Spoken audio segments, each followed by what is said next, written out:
রাসূল মাকবুল সাল্লাল্লাহু আলাইহি ওয়াসাল্লামের পরিভাষায় আলা কুল্লুকুম রাঈন, তোমরা সকলেই দায়িত্বশীল, ওয়া কুল্লুকুম মাসউলুন, এবং তোমাদের সকলকে জিজ্ঞাসা করা হবে আন রাইয়াতিহি, তোমার উপরে অর্পিত দায় দায়িত্বের ব্যাপারে।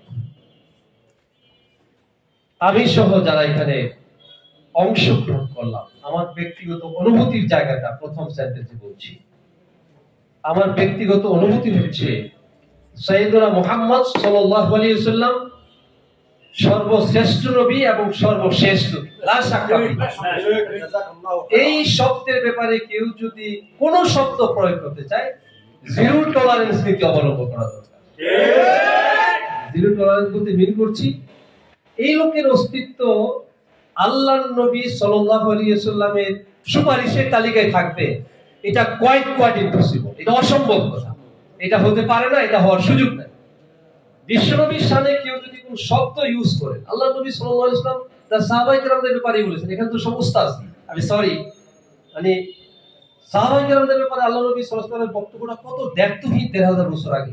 আসহাবিকা নুজুম বিআইয়িহিম ইক্তাদাইতুম ইহতাদাইতুম, মানে আমার তৈরি করা সাহাবায়ে কেরাম, যারা আমার